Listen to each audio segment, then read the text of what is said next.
Hello, fellow vintage fans. Today we're going to continue our unboxing of the items that I shipped back to myself from my friend's flat in Edinburgh, Scotland. Today we're going to start with this adorable little frog. I'm not 100% sure what material he's made out of. It's quite light. Offhand, I didn't see any striations or anything in the material, so it could be celluloid. It might be bone, maybe. I'm not 100% sure. I haven't looked at it with my loupe yet, so there's his unhappy little face. There is him from that side. There's the frog butt.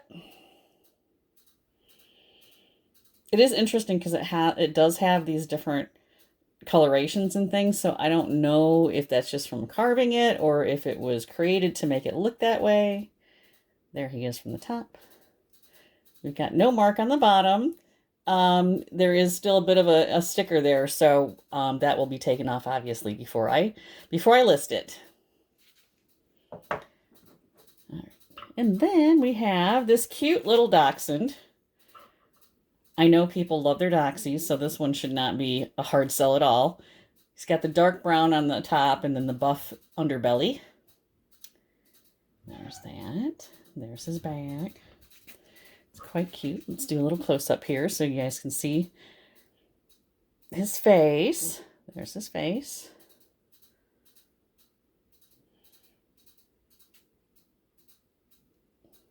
There's the side. It's in quite good condition. There's no chips or anything on him, and he's tiny, but he does have some good detail. There's the top. And he is marked on the bottom. This mark is Lomonosov, made in the Soviet Union. This mark was used between, I believe, 1930s and 1992, when the Soviet Union was no more after the fall of the Berlin Wall. Lomonosov does continue to make porcelains, and they are very popular. Their work is beautiful. They have some really, really gorgeous pieces, and they continue to make them today. All right. And here we have a little statuette. Looks like 3 faces. One body, though, because he's only got 2 hands. Looks like he's holding, I'm not really sure what. Could be critters? Maybe it's supposed to be babies? I don't know. And then as you go and turn it around, there's the side. And on the back, he has something crawling on him, which looks like a lizard to me from its design. There's that. It's very interesting. I'm not sure what material it is. It's relatively heavy for its size.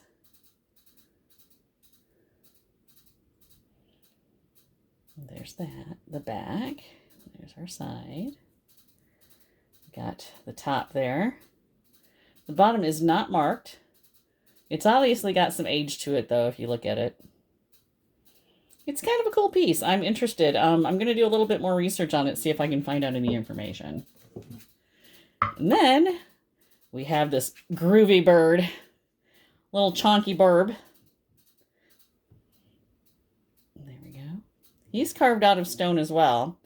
It looks like he's very heavy for his size. So there's him from that angle. There's his face. There he is from the other side. You can see the different colorations in this, so I'm assuming it's some kind of a jasper or something. There's the back. There's the top. It does have a mark on the bottom, it looks like.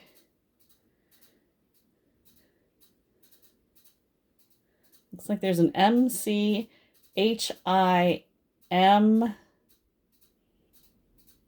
something AM. So I'll be looking that up as well. It's really cool. It's a cool little piece. Would actually go pretty well with the one I showed on the last video. And he is very heavy for his size. Okay. Here's a little blue and white owl. Buena de la Suerte. I don't know if that's really how it's pronounced, but that's what it looks like. He's really cute. It's small, but very detailed. I love the blue paint. I'm wondering if maybe... I don't see... There isn't a mark on it, so I'm not sure where it's from, but it does kind of have a similar kind of look to Portuguese pottery. But to be fair, I haven't learned enough Portuguese to know offhand if that writing is Portuguese or not. So that's another thing we'll be looking up. And I'll make a note of it on when I make the video, later when I edit it. There's that. This is an interesting dude. It's made out of stone, so he's kind of heavy. Got the interesting face here and some design here. Then there's the side. There's the back. This side has another carved figure on it. I'm thinking it might be carved to look like, it might be made to look like a Celtic, pre-Christian Celtic, because it's got the Celtic knot design on the front. I think it's made to look like a pre-Christian Celtic statue. Probably made for the tourist trade somewhere over there, though. There's the little guy on the side. I don't think it's, really ancient or anything like that. I think it's probably just a tourist trinket, but it's very cool regardless. This is the kind of stuff that I often, when I find it, I keep for myself because I love all of this weird Celtic statuary stuff. So, all right. And here we have the Madonna and Child. It has a look about it that it looks like it's from somewhere, maybe in South America, based on the facial design and the robes and everything. But offhand, again, I'm not 100% sure. So this is something I'll probably be researching as well as I'm editing. So there's the front. It's actually quite lovely. It's made out of stone or concrete of some sort. Kind of feels like concrete. Cement. It's probably something that was made for the tourist trade. It could even be from Fatima, because they do sell this kind of stuff there as well, which would make sense since it was found in Europe. Like I said on my previous videos, part of my love for the business is I love researching things because I'm a history nerd. So whenever I say, oh, I'll be researching that while I'm editing, it takes a little extra time, but I enjoy it. All right. Here's another Madonna and Child. It's beautifully carved in wood. It's heavy wood. It's probably ironwood, I'm thinking. It's a nice kind of modernist or abstract design. So here's the front. You can see the baby Jesus has a face, but sort of, but she does not. There's the back. There's the other side. There it is from the top. It does not have a mark on the bottom, but the bottom does show some age, which is nice. It's a lovely, lovely piece. This is made in Denmark, according to the sticker. It's a lovely tile. Very heavy. Marked on the back as well. Marked on the side here. So there is interesting brown and orange bird.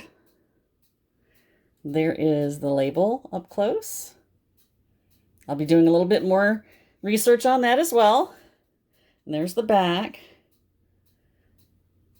with the imprints. It is heavy. It's a heavy piece. So that one is going to cost a bit to ship, but I'm sure someone will love it enough to go ahead and want to do that. Another tile This one doesn't have any markings on it though, but it's beautiful. The houses with the mountain in the background and the sun. There's that. There's the side. The back has a felt on it. It could be marked underneath it. It does feel like there's an imprint of some sort. I just don't know what it is. And I'm not going to rip off the back to figure it out. So I will do a little bit more research on this as well and see if I can find more information. So there's that. It's quite beautiful. This is also heavy. There's the back. Like I said, it feels like some kind of imprints maybe, but I just don't know what they are. It could be from the same company as the other one. Not really sure. This piece is basically my favorite piece that we found that I just love, and it may end up staying with me. This is a Bartmann jug, also known as a witch's bottle.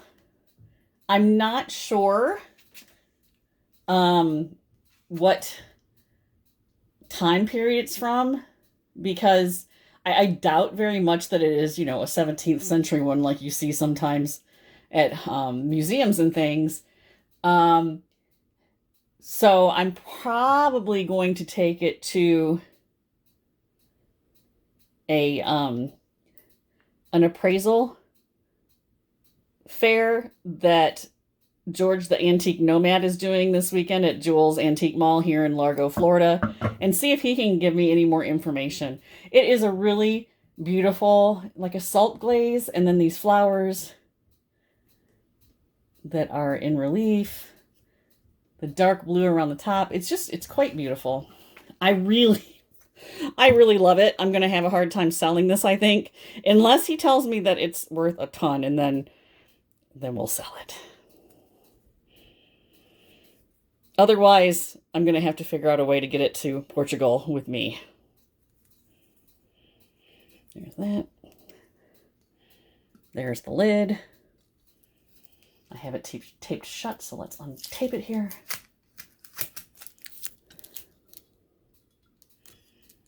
I don't know if it opens. Oh, never mind. I have the other side taped too. Yeah, there we go. Doesn't really have any chips or anything around the rim, which is nice. And then there's the bottom. It does have an imprinted mark on it. I cannot read it. It's right there. But I'm not sure what it says.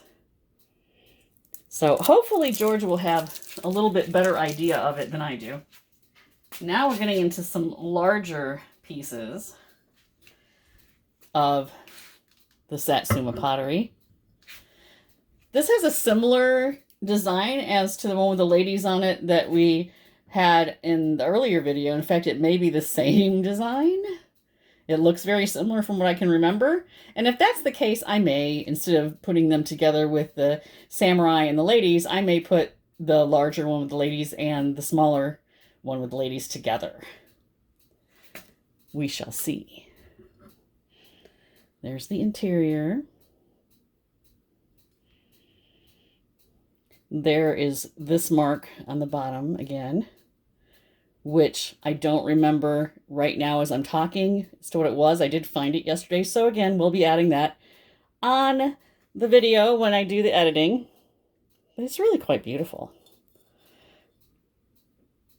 The gilding is in really, really good condition as well. There's a little loss to at the bottom on the rim, but as far as on the main design, the gilding is lovely.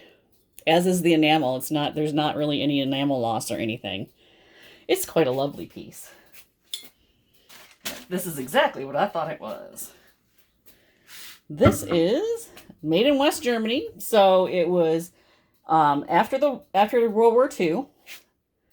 It's got the brown with the orange kind of drip glaze design. You can see the drips right here actually pretty well. There is the top.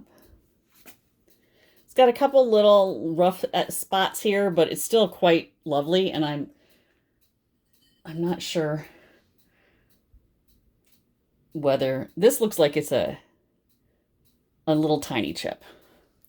And then when you look at the bottom, There it says West Germany, which is how you know that it was after World War II and before 1992 when everything was put back together in Germany. It was no longer East and West. There's the design. I love the orange glaze. It's really, really beautiful. That's just sticker. Sticker schmoosh. There you go.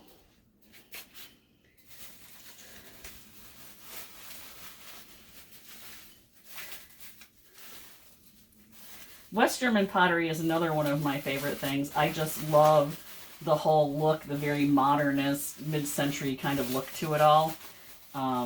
So it's one of those things that it always catches my eye.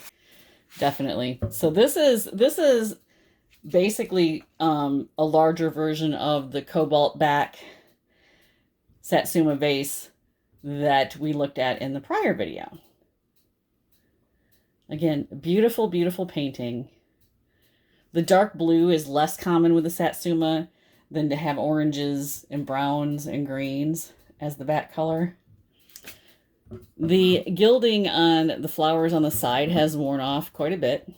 And there are some wear spots on the gilding around the rim and here. But otherwise, it's still in pretty good shape.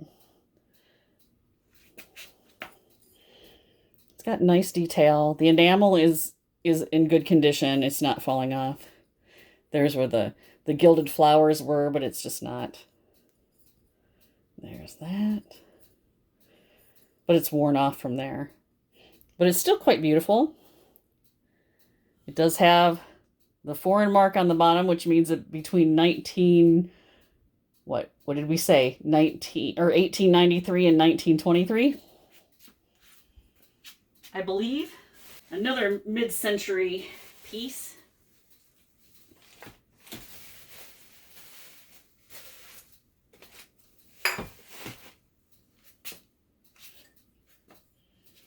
Or at least mid-century looking piece. With the brown, the dark brown and light brown drip glaze. The texturized kind of pattern. Russia art is the label. Still on there with the original label. And again, that's something I'm going to look up a little bit more. I did not research any of this when we were packing things up. I just grabbed what I thought was good because we were just trying to get through it all. There is the label on the bottom and the numbers. I'm guessing this is also West German pottery, or at least German pottery, since it's not marked West Germany, but there could have been a label that said that. It looks like there's a teeny weeny little chip right here, and a couple more here, or maybe they might even be glaze skips, but other than that, it's in really good condition. There's that. There's that. It's beautiful. It's so funny to open up these things because I'm trying to remember what they might be before I open them, and most of them I have no memory of what they were. He just had so many beautiful things in his house. It was hard to pick and choose, but I just picked the things that I thought were the best. Or just the things that I thought were fun, like this guy. Little green cat, clay, with a funky look on his face. His little tail curled up. The Tonker cat, quite round and fat. It's not marked on the bottom, but it is art pottery of some sort. Just doesn't have a signature. Cat looks like he's a little bit concerned about something there. Nice shiny green glaze. There's his butt and his tail. There's the bottom. There's no mark on it. This is another thing that I may end up keeping for myself, but I don't know because it's kind of heavy. And, you know, one of the few things I do collect are cat-related things because I love my cats. But there's only so much I can collect. And honestly, it's hard to keep any breakable stuff safe from said cats. So, I'm not 100% sure whether I'll be keeping that or selling that one. there were a few things that I snagged from his flat that I got specifically to keep for myself. And he knows that. Okay.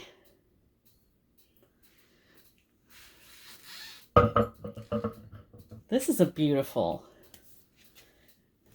beautiful vase as well. This is, I believe, yeah, this is transferware rather than hand painted, but it's still quite pretty. It's got the ladies in the traditional dress, probably Mount Fuji there in the background, a foggy forest, and then the floral design that's quite common. There's the floor. Then we got the fisherman on his boat, also quite a popular motif, and some more fish there to go with the fisherman motif.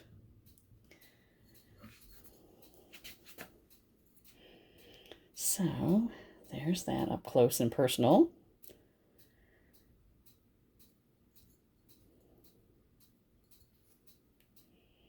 So yeah, there's the fisherman and there's the koi. I don't know why one of them is upside down. That may have been put, actually looks like they're both upside down. That may have been put on upside down in error, which is actually kind of fun, honestly. So there's the inside. You can see that there's definitely some age to it.